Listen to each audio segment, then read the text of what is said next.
Assalamualaikum warahmatullahi wabarakatuh.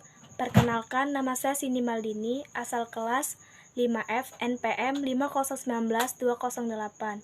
Baiklah, di sini saya akan menjelaskan materi tentang karakteristik dan konsep esensial IPS. Baiklah, yang pertama, hakikat pembelajaran IPS di SD. Hakikat IPS adalah sebagai pengetahuan yang akan membina para generasi muda belajar ke arah positif, yakini mengadakan perubahan-perubahan sesuai kondisi yang diinginkan oleh dunia modern yang sesuai daya kreasi, pembangunan serta prinsip-prinsip dasar dan sistem nilai yang dianut masyarakat serta membina kehidupan masa depan masyarakat secara lebih cemerlang dan lebih baik untuk kelak diwariskan kepada keturunannya secara lebih baik. Di Indonesia sendiri, pendidikan IPS SD di dalam kurikulum pertama kali digunakan pada tahun 1975.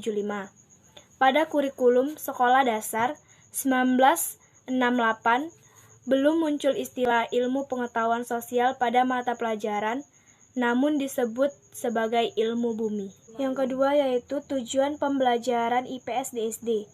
Tujuan pembelajaran IPS bertumpu pada tujuan yang lebih tinggi.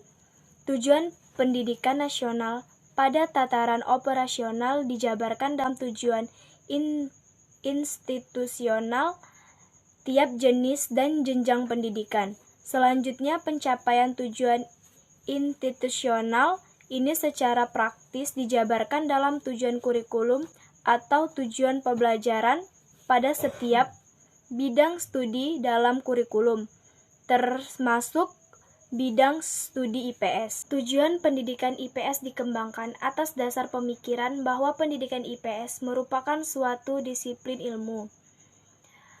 Karena itu, pendidikan IPS harus mengacu pada tujuan pendidikan nasional. Dengan demikian, tujuan pendidikan IPS adalah mengembangkan kemampuan peserta didik dalam menguasai disiplin ilmu-ilmu sosial untuk mencapai tujuan pendidikan yang lebih tinggi. Ada 3 kajian utama berkenaan dengan dimensi tujuan pembelajaran IPS, yaitu 1.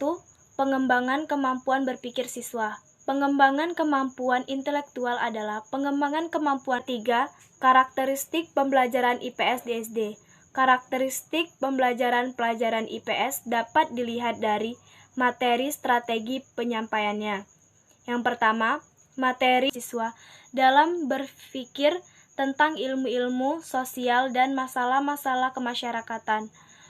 IPS mempelajari IPS pada hakikatnya adalah menelaah interaksi antar individu dan masyarakat dengan lingkungan, fisik dan sosial budaya. Materi IPS digali dari segala aspek kehidupan. Yang kedua, strategi pembelajaran IPS. Strategi penyampaian pengajaran IPS sebagian besar adalah didasarkan pada suatu tradisi, yaitu materi disusun dalam urutan anak, diri sendiri, keluarga, masyarakat atau tetangga, kota, negara, dan dunia. 4.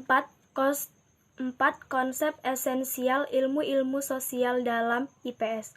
Konsep dasar IPS dikembangkan berdasarkan konsep-konsep dalam ilmu-ilmu sosial yang sangat dibutuhkan dalam proses pembelajaran. Sedangkan konsep itu sendiri menurut Dorothy J. Scott menyatakan bahwa konsep adalah suatu yang tergambar dalam pikiran, suatu pemikiran, gagasan, atau suatu pengertian.